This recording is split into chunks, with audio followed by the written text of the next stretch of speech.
توحید کا تصور بلا شبہ دین اسلام کی جان ہے، جس کے بغیر اس کی حیثیت ایک ڈھانچے سے زیادہ نہیں رہتی۔ توحید کو عام طور پر اس کی ضد یعنی شرک کے ذریعے سمجھا جاتا ہے۔ شرک سے مراد اللہ کے ساتھ کسی جاندار یا بے جان مخلوق کو کاملاً یا کسی نہ کسی حیثیت میں اس کا ہمسر یا اس کے برابر ٹھہرانا ہے۔ اس کی دو بڑی اقسام ہیں، شرک فی العقیدہ اور شرک فی العمل۔ اس پریزنٹیشن میں ہم پہلی قسم کو تفصیل سے سمجھیں گے۔ شرک فی العقیدہ یہ ہے کہ کسی شخص کے عقیدے اور اس کے نظریے میں شرک داخل ہو جائے۔ اس قسم کے شرک کو شرک اکبر بھی کہتے ہیں، جس کی کوئی معافی نہیں ہے۔ شرک اکبر کی دو مزید بڑی قسمیں ہیں، جس کو ہم شرک فی الذات اور شرک فی الصفات کے نام سے جانتے ہیں۔ شرک فی الذات سے مراد یہ ہے کہ اللہ تعالیٰ کے پورے تصور کو اس کی تمام صفات سمیت اٹھا کر کسی غیر اللہ کو دے دیا جائے۔ مثلاً عیسائیوں نے عیسیٰ علیہ السلام کو اللہ کا نسلی بیٹا قرار دے کر اللہ کا پورا تصور عیسیٰ علیہ السلام کو دے دیا۔ اسی طرح یہودیوں کے ایک گروہ نے عزیر علیہ السلام کو اللہ کا نسلی بیٹا قرار دے کر شرک فی الذات کا ارتکاب کیا۔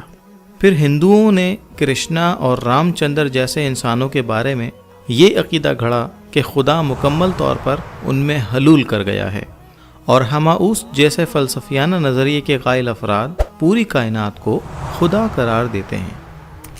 یہ بدترین اور واضح ترین شرک ہے، جس پر اللہ کا غضب سورہ مریم میں عیسائیوں پر ان سخت الفاظ کے ساتھ بھڑکتا ہے کہ تکاد السماوات یتفطرن منہ وتنشق الارض وتخر الجبال ہدا، کہ قریب ہے کہ اس افتراء سے آسمان پھٹ پڑیں اور زمین شق ہو جائے اور پہاڑ ریزہ ریزہ ہو جائیں۔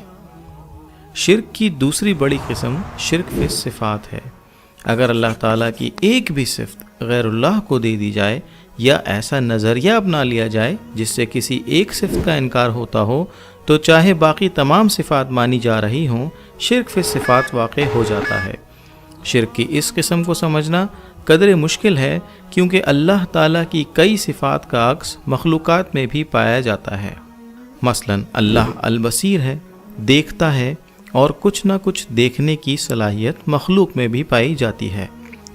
اللہ السمیع ہے، اور کچھ نہ کچھ سننے کی صلاحیت مخلوق میں بھی موجود ہے۔ اسی طرح اللہ القادر ہے، اور کچھ نہ کچھ قدرت اس نے اپنی مخلوق کو بھی عطا کی ہے۔ اسی طرح اللہ الرازق ہے، اور اس کی مخلوق میں سے بھی کچھ دوسروں کے لیے رزق کا سبب بنتے ہیں۔ ہوتا یہ ہے کہ انسان کی دیکھنے والی آنکھ کسی قدرت رکھنے والے یا کسی رزق کا سبب بننے والے کے پیچھے اس اندیکھی ہستی کو نظر انداز کر جاتی ہے جس نے اس کو کچھ نہ کچھ قدرت یا رزاقی جیسی صفات عطا کی ہیں۔ اس ضمن میں اللہ اور مخلوقات کی صفات کے مابین تین بنیادی اختلافات کو سمجھ لیا جائے تو شرک فی الصفات کی شناخت مشکل نہیں رہتی۔ اللہ کی صفات اس کی ذاتی ہیں، لامحدود ہیں، ہمیشہ سے ہیں اور ہمیشہ رہیں گی، جبکہ مخلوقات کی صفات عطائی ہیں، محدود ہیں اور نہ ہمیشہ سے ہیں نہ ہمیشہ رہیں گی۔ مثلاً آج امت میں شفاعت کا غلط عقیدہ بہت زیادہ پھیل چکا ہے۔ عام تصور یہ ہے کہ قیامت والے دن بزرگ، پیر یا شیخ اور خصوصاً رسول اکرم صلی اللہ علیہ وسلم کیونکہ اللہ کے محبوب ہیں، اس لیے وہ امت کے گنہگاروں کو اللہ کے عذاب سے بخشوا لیں گے۔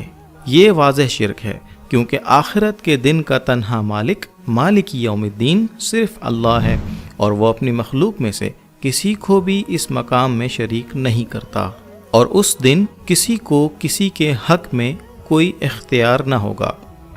اس تصور کو سورہ طٰہٰ کی آیت نمبر 109، سورہ نبا کی 38 اور سورہ انفطار کی آیت نمبر 19 میں تفصیلاً بیان کیا گیا ہے، جبکہ سورہ زمر کی آیت نمبر 44 میں تو اللہ تعالیٰ نے اس مسئلے کو بالکل واضح کر دیا اور فرما دیا کہ ساری کی ساری شفاعت اللہ ہی کی ہے۔ اس کے برعکس قرآن و حدیث کی رو سے شفاعت کا صحیح تصور یہ ہے کہ قیامت والے دن رسول اکرم صلی اللہ علیہ وسلم ایک تو بنی نوح انسان کے لیے اس بات پر شفاعت کریں گے کہ کہ روز محشر کی سختی ختم ہو اور حساب کتاب کا آغاز ہو، اور دوسرا امت مسلمہ کے گنہگاروں کے لیے شفاعت کریں گے تاکہ وہ جہنم میں اپنے گناہوں کی سزا بھگت کر جنت میں جانے کے قابل ہو سکیں۔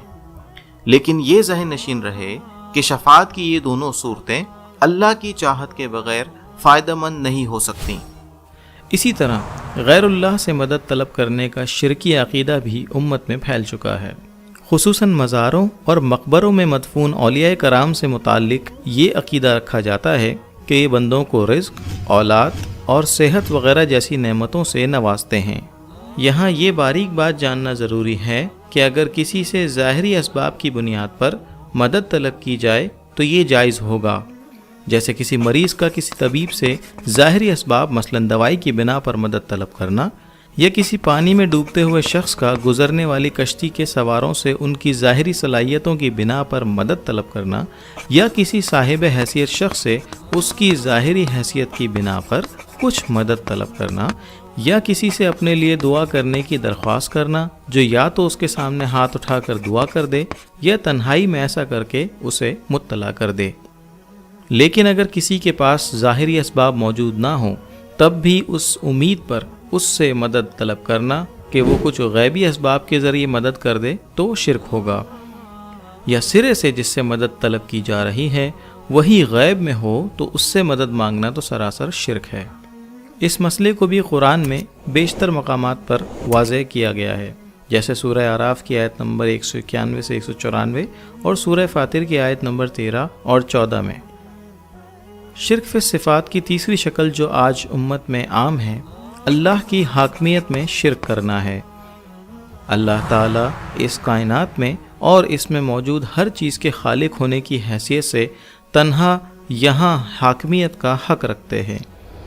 اس کا مطلب یہ ہے کہ اللہ کے دیے گئے احکامات کا نافذ کرنا لازمی ہے، لیکن آج یہ تصور عام ہے کہ اللہ کے دیے گئے احکامات آج نافذ العمل نہیں ہیں، بلکہ اس کے برعکس پارلیمنٹ کے بنائے ہوئے احکامات کا نفاذ ہونا چاہیے، یا جہاں بادشاہتیں قائم ہیں وہاں بادشاہوں کے بنائے ہوئے قوانین نافذ ہونے چاہیے۔